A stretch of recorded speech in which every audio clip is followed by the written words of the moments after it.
মাত্র একটা ডিম দিয়ে দারুণ মজার একটা চকলেট ময়েস্ট কেকের রেসিপি আজকে আপনাদের সাথে শেয়ার করব। এই ময়েস্ট কেকের রেসিপিটা ফলো করে আপনারা ড্রিম কেক, টাপ কেক অথবা টি টাইম কেক হিসেবেও খেতে পারবেন। হ্যালো এভরিওয়ান, আসসালামু আলাইকুম। আপনাদের সবাইকে আমন্ত্রণ জানাচ্ছি আমার আরেকটা রেসিপি দেখার জন্য। এখানে আমি একটা ডিমের চকলেট ময়েস্ট কেক তৈরি করছি, আর এটার ওজন কত হয়েছে আপনাদেরকে একটু দেখিয়ে দিলাম। চলুন তাহলে রেসিপি শুরু করা যাক। প্রথমে আমরা শুকনো উপকরণগুলো চেলে নিব। শুকনো উপকরণের মধ্যে রয়েছে ময়দা 50 গ্রাম, কাপের মাপে হাফ কাপ, কর্নফ্লাওয়ার 10 গ্রাম। 50 গ্রাম ময়দা থেকে 10 গ্রাম ময়দা উঠিয়ে নিয়ে আমরা 10 গ্রাম কর্নফ্লাওয়ার মিশাবো। আর কোকো পাউডার দিব 20 গ্রাম, যেটা কাপের মাপে 1/4 কাপ হয়। এরপরে বেকিং পাউডার দিচ্ছি হাফ চা চামচ, বেকিং সোডা দিচ্ছি 1 চিমটি এবং লবণ 1 চিমটি। সবগুলো উপকরণ খুব ভালোভাবে আমরা মিশিয়ে নিব। মিশিয়ে একটা সাইডে রেখে দিব। আর অবশ্যই আমরা চেলে নিব। যে কোনো শুকনো উপকরণ আমরা চেলে কেকে ইউজ করব, না হলে কিন্তু বেটারটা ভালো আসে না বা কেকের রেজাল্টটা ভালো আসে না। এই তো আমি সবগুলো উপকরণ একসাথে চেলে নিলাম। এবার আমরা একটা লিকুইড মিক্সচার রেডি করব। এটার জন্য আমাদের প্রথমে লাগবে বাটার 30 গ্রাম বা 2 টেবিল চামচ, র চকলেট লাগবে এখানে 30 গ্রাম। আপনারা যে কোনো চকলেট ইউজ করতে পারেন, চকলেট ক্রাশ করে অথবা চকলেট চিপস অথবা যে কোনো ধরনের চকলেট আপনারা 30 গ্রাম নেবেন, যেটা কাপের মাপে হবে 2 টেবিল চামচ। তেল নিচ্ছি 10 গ্রাম অর্থাৎ 1 টেবিল চামচ। চকলেট ইমালশন হাফ চা চামচ। কফি নিচ্ছি 1 চা চামচ। দুধ 40 গ্রাম অথবা 1/4 কাপ। সবগুলো উপকরণ আমি ডেসক্রিপশন বক্সে লিখে দিব, আপনারা খুব ভালোভাবে চেক করে নেবেন। যদি এখানে বুঝতে অসুবিধা হয় আমার প্রথম কমেন্টটা একটু চেক করে নেবেন, সেখানে আপনারা ফুল রেসিপি পেয়ে যাবেন। সবগুলো উপকরণ খুব ভালোভাবে মিশিয়ে নিয়ে আমি মাইক্রোওভেনে 10 সেকেন্ডের জন্য গরম করে নিব।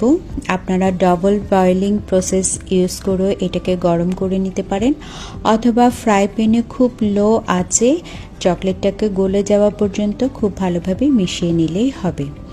এরপর আমরা এখানে একটা ডিম নিয়ে নিচ্ছি, আর আমাদের চিনি লাগবে হাফ কাপ। ডিম এবং চিনি খুব ভালোভাবে বিট করে নিব।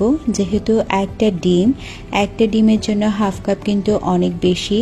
এখানে হাফ কাপ চিনির গুঁড়ো ইউজ করলে সবচাইতে ভালো হয়। তো আমি এখানে আস্তদানা চিনিটা নিয়েছি, আপনাদের অসুবিধা হলে হাফ কাপ চিনি গুঁড়ো করে নেবেন। তো এই তো আমি ভালোভাবে বিট করে নিচ্ছি যতক্ষণ না আমার চিনিটা গলে যায় এবং একটা সুন্দর ডিমের ফোম আমরা পাচ্ছি। অবশ্যই চেক করে নেবেন যেন চিনিটা গলে যায়।